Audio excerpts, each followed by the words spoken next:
Hello everyone, welcome to online academy. तो आज हम एचपी टेट के कुछ और इंपॉर्टेंट एमसीक्यू डिस्कस करेंगे, जिसमें हमारा फर्स्ट क्वेश्चन रहेगा, स्वराज की मांग सबसे पहले किस कांग्रेस अधिवेशन में उठाई गई थी? तो आपका राइट आंसर रहेगा ऑप्शन ए, कलकत्ता सेशन जो 1906 में हुआ था। और क्वेश्चन ऐसे भी बनता है, इसकी अध्यक्षता किसने की थी? तो ध्यान रख लेना है, दादा भाई नारोजी के द्वारा इसकी अध्यक्षता करी गई थी। और एक और चीज़ जो ध्यान रखनी है कि पहली बार ये डिमांड करी किसके द्वारा गई थी? तो ध्यान रख लेना, दादा भाई नारोजी ही थे जिन्होंने पहली बार स्वराज की डिमांड करी थी। नेक्स्ट क्वेश्चन की बात करें तो नेक्स्ट क्वेश्चन रहेगा, which ruler's reign is mentioned in the Bhitari inscription? तो जो भित्री शिलालेख है किसके शासनकाल से संबंधित है? तो राइट आंसर रहेगा ऑप्शन सी, स्कंदगुप्त। और बात करें स्कंदगुप्त लास्ट गुप्ता रूलर था, या बात करें लास्ट गुप्ता रूलर नहीं, लास्ट पावरफुल गुप्ता रूलर था। इसके बाद वीक रूलर देखने को मिलेंगे। और हमें एक और चीज़ के बारे में देखने को मिलती है भित्री इंस्क्रिप्शन से कि इसके टाइम पर 2 बार हुण अटैक करते हुए दिखेंगे, उनको दोनों बार हराया जाएगा स्कंदगुप्त के द्वारा। नेक्स्ट क्वेश्चन की बात करें तो नेक्स्ट क्वेश्चन रहेगा, which famous book was written by Banabhatta? तो बाणभट्ट द्वारा इनमें से कौन सी पुस्तक जो है लिखी गई है? तो राइट आंसर रहेगा ऑप्शन सी, हर्षचरित एंड बात करें कादम्बरी, दोनों ही बाणभट्ट के द्वारा लिखी गई है। और अभी जून 2025 में पूछा गया था भाई कि बाणभट्ट किसके कोर्ट में देखने को मिलते हैं? तो हर्षवर्धन के कोर्ट में थे। बात करें हर्षवर्धन के कोर्ट पोइट थे। नेक्स्ट क्वेश्चन रहेगा, which Indian state was first annexed by Dalhousie under the doctrine of lapse? तो डलहौजी ने विलय के सिद्धांत के अंतर्गत सबसे पहले किस राज्य का विलय किया था? राइट आंसर रहेगा ऑप्शन सी, सतारा। और बात करें कब विलय करा गया था? 1848। और आपको डेट्स ध्यान रखनी है, क्योंकि आपको पहले भी मैं कितनी बार बता चुकी हूँ कि भाई जून 2025 में 5 से 7 क्वेश्चंस ऐसे थे जिनमें डायरेक्ट ईयर्स और डेट्स पूछी गई थी। तो इसीलिए जो इंपॉर्टेंट इवेंट्स हैं उनको आपने भूलना नहीं है। और नेक्स्ट क्वेश्चन की बात करें तो नेक्स्ट क्वेश्चन रहेगा, who presided over the 1911 Calcutta session of INC? तो भाई जो 1911 का कलकत्ता सेशन था इंडियन नेशनल कांग्रेस का, उसकी अध्यक्षता किसके द्वारा करी गई थी? ऑप्शन ए राइट आंसर रहेगा विशन नारायण धर के द्वारा। और क्यों इंपॉर्टेंट है 1911 का कलकत्ता सेशन जो आईएनसी का है? इसलिए इंपॉर्टेंट है क्योंकि इसमें पहली बार जन गण मन आपको गाते हुए दिखेंगे। और किसके द्वारा गाया गया था? तो सरला देवी के द्वारा जन गण मन गाया गया था। और ये लिखा किसके द्वारा गया था? तो रविंद्रनाथ टैगोर जी के द्वारा लिखा गया था। और जो है अध्यक्षता किसके द्वारा की गई थी इस अधिवेशन की? विशन नारायण धर, भूलना नहीं है। एक और इम्पॉर्टेंट अधिवेशन जो आपको ध्यान रख लेना है, 1896 में पहली बार वंदे मातरम गाया गया था। और जो वंदे मातरम है ये किसके द्वारा लिखा गया है? तो बंकिम चंद्र चटर्जी के द्वारा। इनकी पुस्तक जो है आनंद मठ में, नाम ध्यान रख लेना है, में लिखा गया है, वहाँ से अडॉप्ट करा है। और इसको पहली बार गाया था 1896 में, किसके द्वारा? तो इसको रविंद्रनाथ टैगोर जी के द्वारा गाया गया था। बात करें जन गण मन, तो लिखा गया था रविंद्रनाथ टैगोर द्वारा, लेकिन वंदे मातरम रविंद्रनाथ टैगोर द्वारा गाया गया था। तो कंफ्यूज नहीं होना है। और क्योंकि भाई वंदे मातरम की वजह से इंपॉर्टेंट है ये सेशन। और हुआ कहाँ था? कलकत्ता में ही हुआ था। इसकी अध्यक्षता किसने की थी? तो रहीमतुल्लाह सयानी के द्वारा इसकी अध्यक्षता करी गई थी। तो नेक्स्ट क्वेश्चन की बात करें, नेक्स्ट क्वेश्चन रहेगा, which state was annexed by Dalhousie on the ground of misgovernment? तो बैड एडमिनिस्ट्रेशन के आधार पर, या बात करें कि डलहौजी ने किस राज्य को कुशासन के आधार पर मिलाया था बेसिकली ब्रिटिश एम्पायर में? तो राइट आंसर रहेगा, एक सेकेंड, ऑप्शन सी जो है राइट आंसर रहेगा, अवध को। और कब इसको मिलाया गया था? तो आपको देखने को मिलेगा 1856। हमने देखा 1848 में सतारा को जो है डॉक्ट्रिन ऑफ लैप्स के तहत, या बात करें हड़प नीति के तहत, जो है ब्रिटिश एम्पायर में मिलाया गया था।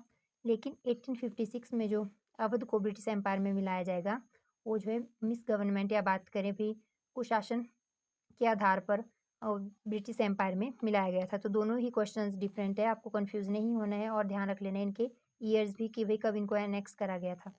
नेक्स्ट क्वेश्चन की बात करें, जैनिज्म वॉज डिवाइडेड इनटू, तो आपको देखने को मिलेगा भाई 2 सेक्ट्स में डिवाइडेड है, दिगंबर एंड श्वेतांबर में। दोनों इंपॉर्टेंट है। यहाँ से एक और क्वेश्चन बनता है, सबको पता है भाई चंद्रगुप्त मौर्य अपने लाइफ के लास्ट जो बात करें कुछ एक ईयर्स में जैनिज्म को अडॉप्ट करते हुए दिखता है। लेकिन जैनिज्म का कौन सा सेक्ट इसके द्वारा जो है अडॉप्ट करा गया था? ध्यान रख लेना है, दिगंबर सेक्ट को क्या करता है? अडॉप्ट करता है। तो श्वेतांबर और दिगंबर दोनों ही ध्यान रख लेना है। और बात करें हीनयान और महायान, तो ये बुद्धिज्म से एसोसिएटेड है, हमने देखा था वही 72 एडी में 4th बुद्धिस्ट काउंसिल के दौरान बुद्धिज्म में डिवीजन देखने को मिलता है हीनयान और महायान के तौर पर। जिसके बात करें पैट्रोनाइज करा किसने था 4th बुद्धिस्ट काउंसिल को? तो कनिष्क ने करा था। और कहाँ पे हुई थी ये? कश्मीर के कुंडलवन में। तो आपको ये चीज़ भी ध्यान रख लेनी है। नेक्स्ट क्वेश्चन की बात करें, नेक्स्ट क्वेश्चन रहेगा the Montagu Chelmsford reforms were introduced through which act. तो जो मॉन्टेग्यू चेम्सफोर्ड सुधार है किस अधिनियम के माध्यम से लागू किए गए थे? आपका राइट आंसर रहेगा ऑप्शन जो है B, government of India act 1919। Montagu Chelmsford act को गवर्नमेंट ऑफ इंडिया एक्ट भी कहा जाता है, या कहीं की भी जो गवर्नमेंट ऑफ इंडिया एक्ट 1919 है उसको मॉन्टेग्यू चेम्सफोर्ड रिफॉर्म 1919 भी कहा जाता है। ये चीज़ हम प्रीवियस क्लास में डिस्कस कर चुके हैं, आपको भूलना नहीं है।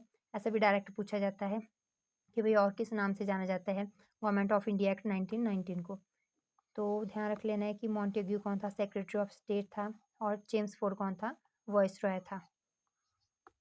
और एक और डिस्कस करा था हमने, इंडियन काउंसिल एक्ट 1909, जिसको और किस नाम से जाना जाता है, इसको जाना जाता है मॉर्ले मिंटो रिफॉर्म के नाम से। तो इसमें भी डायरेक्ट क्वेश्चन बन जाता है भाई इनमें से कौन जो है सेक्रेटरी ऑफ स्टेट था और कौन वॉइसरॉय था। तो जैसे कि हमने यहाँ देखा पहले सेक्रेटरी ऑफ स्टेट का नाम आता था, तो इधर भी जो मॉर्ले था सेक्रेटरी ऑफ स्टेट था और मिंटो जो था वॉइसरॉय था। इनके दौरान जो है ये एक्ट भी पास हुआ था, और ये जो है मॉन्टेग्यू चेम्सफोर्ड के टाइम पे हुआ था, तो इसीलिए उनके नाम से भी इनको जाना जाता है। तो डायरेक्ट क्वेश्चन बन सकता है, आपको ये चीज़ माइंड में रख लेनी है। नेक्स्ट क्वेश्चन की बात करें तो नेक्स्ट क्वेश्चन रहेगा who is known as the father of Indian railways. तो भारतीय रेल का जनक किसे कहा जाता है? राइट आंसर रहेगा लॉर्ड डलहौजी को। और डलहौजी को आपने एक बार अच्छे से जो है स्टडी कर लेना है, क्योंकि इससे जो है अभी जून 2025 में भी डायरेक्ट क्वेश्चन बना था, जहाँ पे पूछा था कि जो ऑप्शंस दी थी उनमें एक ऑप्शन थी डॉक्ट्रिन ऑफ लैप्स, और क्वेश्चन में पूछा था कि भाई ऐसा कौन सा इवेंट है जो ऑप्शन में दिया हुआ है जिनसे डलहौजी एसोसिएटेड था या एसोसिएटेड है। तो उसमें जो है डॉक्ट्रिन ऑफ लैप्स या हड़प की नीति राइट आंसर था। तो डलहौजी इंपॉर्टेंट है, जो इसके टाइम पे बहुत सारी चीज़ें हुई थी, बहुत सारे काम ऐसे हुए थे जो आज भी जो है आज के समय में भी देखने को मिलते हैं। जैसे रेलवे रेलवे इंट्रोड्यूस करा था, तो आज आपको देखने को मिलेगा बड़े लेवल पर उसकी डेवलपमेंट हुई है। ये सारी चीज़ें कुछ एक जो इससे रिलेटेड बेसिकली सारी ही चीज़ें इंपॉर्टेंट है, तो आपको एक बार अच्छे से स्टडी कर लेना है। और लॉर्ड कर्जन को भी नहीं छोड़ना है, उसके उससे रिलेटेड तो पता है भी कि पार्टीशन ऑफ बंगाल देखने को मिला था, और कुछ एक इंपॉर्टेंट एक्ट्स भी आए थे। लॉर्ड वेलेस्ली को भी एक बार स्टडी कर लेना है। इसके टाइम पे क्या देखने को मिलता है 1799 में जो है एक जिसे कहते हैं अभी एक बेसिकली पॉलिसी इंट्रोड्यूस करी गई थी। तो वो पॉलिसी जो थी सब्सिडी अलायंस थी, उसी की वजह से ये भी इम्पॉर्टेंट है। तो ध्यान रख लेना है कि क्वेश्चन बने सब्सिडी अलायंस से कौन सा जो है गवर्नर जनरल एसोसिएटेड है, तो लॉर्ड वेलेस्ली एसोसिएटेड है, और कब इंट्रोड्यूस करी गई थी, तो 1799 में। और बाकी बाकी तो सारे ही इंपॉर्टेंट है, एक बार आपको सबको ही देख लेना है। नेक्स्ट क्वेश्चन की बात करें, the historic resolution on fundamental rights and national economic programme was passed at which Congress session. तो मौलिक अधिकारों और राष्ट्रीय आर्थिक कार्यक्रम पर ऐतिहासिक प्रस्ताव किस कांग्रेस अधिवेशन में पारित हुआ था? तो आपका राइट आंसर रहेगा कराची सेशन जो था 1931। और इसकी अध्यक्षता किसने की थी? डायरेक्ट क्वेश्चन बन जाता है, तो सरदार वल्लभ भाई पटेल जी के द्वारा इसकी अध्यक्षता करी गई थी। और कब हुआ था? 1931। डायरेक्ट क्वेश्चन ऐसे भी बनता है कि जो 1931 का कराची सेशन था उसकी अध्यक्षता किसके द्वारा करी गई थी? तो ध्यान रख लेना है, नाम इंपॉर्टेंट है। और इधर जो फंडामेंटल राइट्स एंड बात करें मौलिक अधिकारों और राष्ट्रीय आर्थिक कार्यक्रम की वजह से इम्पॉर्टेंट है, क्योंकि इनसे रिलेटेड जो प्रस्ताव था वो पारित करा गया था, तो इसीलिए आपको ध्यान रख लेना है। नेक्स्ट क्वेश्चन की बात करें, who presided over the Lahore session of INC, जो 1929 में हुआ था। इसको हम कितनी बार डिस्कस कर चुके हैं, क्योंकि यहाँ पर पहली बार पूर्ण स्वराज की डिमांड उठी थी, इसीलिए इम्पॉर्टेंट है। और जे एल नेहरू जी के द्वारा इसकी अध्यक्षता करी गई थी। और पहली बार स्वराज की डिमांड की बात करें तो 1906 के कलकत्ता सेशन में हुई थी, जिसकी अध्यक्षता दादा भाई नौरोजी के द्वारा करी गई थी। दोनों ही चीज़ें ध्यान रख लेनी है। यहाँ स्वराज है जो 1906 में इसकी डिमांड करी जाएगी दादा भाई नौरोजी के द्वारा, और यहाँ पर बात करें लाहौर सेशन 1929 में, तो इधर पूर्ण स्वराज की बात उठी थी, जो पंडित जवाहरलाल नेहरू जी के द्वारा इसकी अध्यक्षता भी करी गई थी और डिमांड भी की गई थी। और एक और क्वेश्चन बनता है कि भाई Swaraj is my birth right, या स्वराज मेरा जन्मसिद्ध अधिकार है, ये जो है बेसिकली नारा किसके द्वारा दिया गया था? तो ये बीजी तिलक द्वारा, बाल गंगाधर तिलक जी के द्वारा इस नारे को दिया गया था, तो ये भी ध्यान रख लेना है। नेक्स्ट क्वेश्चन की बात करें, नेक्स्ट क्वेश्चन है what was the main cause of decline of the Gupta empire. तो कौन सा भी इनमें से मेन कॉज है? तो वीक सक्सेसर सही है भाई। आगे चलकर आपको उत्तराधिकारी कमजोर देखने को मिलेंगे जो स्कंदगुप्त के बाद।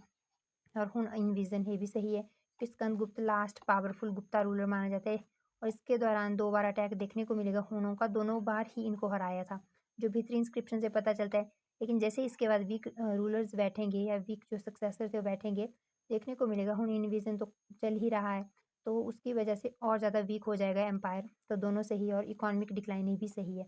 ये जो है रोमन एम्पायर से एसोसिएटेड है। बेसिकली रोमन एम्पायर का डिसइंटीग्रेशन हो जाता है 453 के around western Roman empire and eastern Roman empire में, जिसको बिजेंटाइन एम्पायर भी कहा जाता है। तो वेस्टर्न रोमन एम्पायर के साथ हमारे ट्रेड रिलेशन बहुत अच्छे थे। अब बात करें जो गुप्ता थे, गुप्ता डायनेस्टी के ट्रेड रिलेशन बहुत अच्छे थे। तो फिर जैसे ही 493 आता है, 493 के अराउंड क्या होता है, वेस्टर्न रोमन एम्पायर पे भी आउटसाइडर्स अटैक करेंगे और इसका भी डिक्लाइन हो जाएगा। बात करें डार्क फेजेस में चला जाता है, छोटे छोटे टुकड़ों में बंट जाता है। तो छोटे छोटे टुकड़ों पे ओरिजिनल लेवल पर कंट्रोल किया गया इसको, तो कोई एक पावर नहीं थी। तो इस वजह से यहाँ पे ट्रेड का क्या हो जाएगा, पूरी तरह से डिक्लाइन हो जाएगा। और हम भी जो बात करें जैसे कि मैंने बताया गुप्ता डायनेस्टी का भी बहुत बड़े लेवल पर इनके साथ ट्रेड रिलेशन था, तो उस वजह से क्या देखने को मिलेगा, जब यहाँ एंड हो गया तो जो है ट्रेड रिलेशन गुप्ता डायनेस्टी के साथ भी एंड होते हुए दिखेंगे और वो बड़े लेवल पर गुप्ता डायनेस्टी को इम्पैक्ट करेगी। तो ध्यान रख लेना है, तीनों ही सही है। ये 3 मेजर रीज़न माने जाते हैं, तो ऑप्शन जो है डी सही रहेगा इसमें, ध्यान रख लेना है। नेक्स्ट क्वेश्चन की बात करें, गांधी अटेंड विच राउंड टेबल कॉन्फ्रेंस। तो गांधी जी ने कौन से गोलमेज सम्मेलन में भाग लिया था, तो राइट आंसर रहेगा सेकंड में। और यहाँ पर अगर आईएनसी पूछा होता तब भी आपको सेकंड ही टिक करना है, क्योंकि गांधी जी जो थे आईएनसी की साइड से ही पार्टिसिपेट जो है करते हैं इसमें। और इससे पहले एक गांधी इरविन पैक्ट होता है, उसमें जो है गांधी जी मान जाते हैं कि भाई वो सेकेंड राउंड टेबल कॉन्फ्रेंस में पार्टिसिपेट करेंगे। और कब हुआ था, 1931, 5 मार्च 1931 में। तो इसको भी नहीं भूलना है कि गांधी इरविन पैक्ट कब हुआ था, डेट ध्यान में रख लेनी है, बहुत इंपॉर्टेंट इवेंट है। और जो है क्वेश्चन बने कि भाई आईएनसी कौन से राउंड टेबल कॉन्फ्रेंस में पार्टिसिपेट करती है, तब भी आपको सेकंड टिक करना है। गांधी जी का नाम ले तब भी, और अगर सरोजिनी नायडू पूछा जाए तब भी सेकेंड राउंड टेबल कॉन्फ्रेंस ही टिक करना है, क्योंकि जो है महात्मा गांधी और बात करें सरोजिनी नायडू, दोनों ही जो थे आईएनसी को रिप्रेजेंट कर रहे थे। इससे पहले ना फर्स्ट में पार्टिसिपेट करा था आईएनसी ने, ना ही थर्ड में करेंगे आगे चलकर। और सेकंड में तो पार्टिसिपेट करते हैं, लेकिन इसको भी क्या दिखेंगे आपके, ये भी फेल हो जाएगा। तो तीनों ही राउंड टेबल कॉन्फ्रेंस फेल होते हुए दिखेंगी। नेक्स्ट क्वेश्चन की बात करें, नेक्स्ट क्वेश्चन है the Aihole inscription was compose by. तो जो एहोल शिलालेख है कि उस वो जो बेसिकली किसके द्वारा लिखा गया है, तो आपका राइट आंसर रहेगा रवि कीर्ति। और ये था कौन, तो पुलकेशन II जो था चालुक्य रूलर और बहुत पावरफुल रूलर था। तो इसके जो है कोर्ट में देखने को मिलता है। जैसे बाण भट्ट के बारे में पूछ लिया था किसके कोर्ट में है, तो हर्षवर्धन के कोर्ट में। उसी तरह रवि कीर्ति भी बहुत इंपॉर्टेंट है, इसको भी ध्यान में रख लेना है, किसके कोर्ट में था, पुलकेशन II जो चालुक्य रूलर था। और हर्षवर्धन की बात करें तो पोस्ट गुप्ता फेज से एसोसिएटेड है, या फिर कह सकते हैं वर्धना डायनेस्टी से एसोसिएटेड है। तो ये भी आपको पता होना चाहिए। और इसके अलावा एक और हरिसेन करके एक जो है कोर्ट पोइट था, किसका, तो समुद्रगुप्त का। तो तीनों ही इंपॉर्टेंट है, डायरेक्ट क्वेश्चन बन सकता है ये हरिसेन किसके कोर्ट में था। और कालिदास की बात करें तो कालिदास देखने को मिलता है चंद्रगुप्त II के कोर्ट में। तो कुछ एक ही इंपॉर्टेंट पर्सन है जिनके बारे में आपको आइडिया होना चाहिए और किसके कोर्ट में थे। तो अब क्यों इंपॉर्टेंट है भाई ऐहोल इंस्क्रिप्शन, तो ऐहोल इंस्क्रिप्शन जो है पुलकेशन II से एसोसिएटेड है। जो इन्फॉर्मेशन क्या देती है कि पुलकेशन II जो चालुक्य रूलर था वो किसको हराते हुए दिखेगा, तो हर्षवर्धन को हराएगा on the bank of river Narmada. तो नर्मदा नदी के किनारे हराया था पुलकेशन II ने हर्षवर्धन को। और इम्पॉर्टेंट इसीलिए क्योंकि हर्षवर्धन जो है नॉर्थ में खुद एक पावरफुल रूलर था, और वहीं पे उसको जो है साउथ का रूलर क्या करेगा, हराएगा। तो ये इवेंट कहाँ पे मेंशन करा हुआ है, ऐहोल इंस्क्रिप्शन में, जो लिखी गई है रवि कीर्ति के द्वारा।